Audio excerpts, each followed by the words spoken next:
The letter had no stamp, no sender, no explanation, just 5 words written in a trembling hand: "Open it at midnight." John Maddox wasn't the superstitious type. A 33-year-old insurance adjuster, he believed in schedules, facts, and things that could be filed or categorized. So when the letter arrived on a gray Thursday morning, aged, yellowed, unmarked, he thought little of it. Until he opened the envelope and read the message inside. "Open it at midnight." No signature. No threats.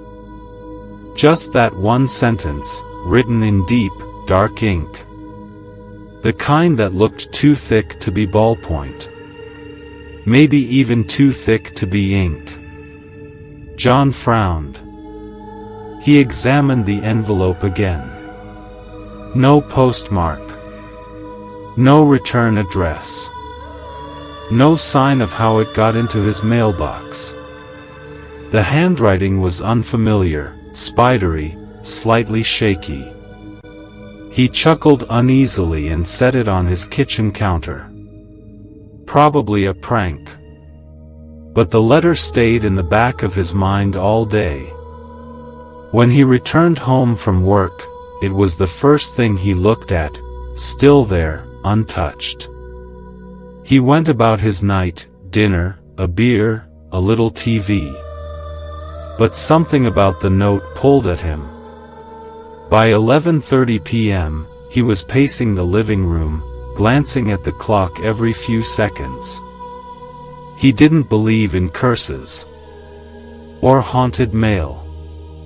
But still, what harm could it do to open it on time? 11:59 p.m. He sat down at the kitchen table. 12 o'clock. The second the clock struck midnight, he unfolded the letter again. The words were gone. In their place, a black ink blot had appeared, glistening wet, as if freshly drawn. It spread slowly across the paper, curling and twisting like smoke. The room grew cold. The lights above flickered once. Then again. Then went out. "Okay," John muttered, standing. "Very funny. Who's messing with me?" Then came the voice. "Now, you're mine." It didn't come from the phone. Or outside. It came from inside the walls.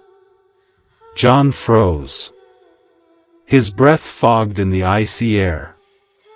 The paper crumbled into ash in his hand, burning without heat or flame. He stumbled backward, knocking over the chair. The air thickened like fog.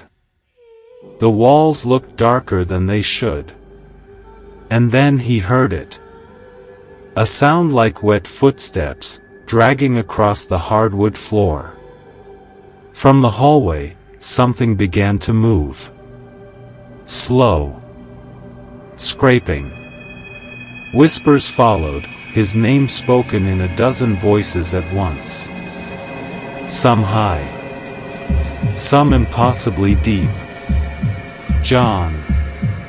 John. John. He turned to run for the front door. It wouldn't open. He pulled at the lock.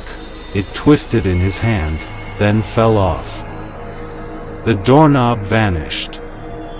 Behind him, the floor creaked. He spun around. A figure stood in the dark. 7 feet tall. Shifting like smoke and shadow. Its eyes glowed like dying embers.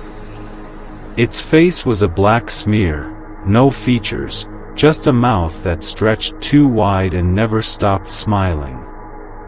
It raised one finger, pointed, and spoke. You read the message. Now the message reads you. The next morning, his neighbor knocked. No answer. She called his name. Still nothing. The front door creaked open, unlocked. No sign of John. No suitcase. No phone. No wallet. Nothing, except the faint smell of smoke.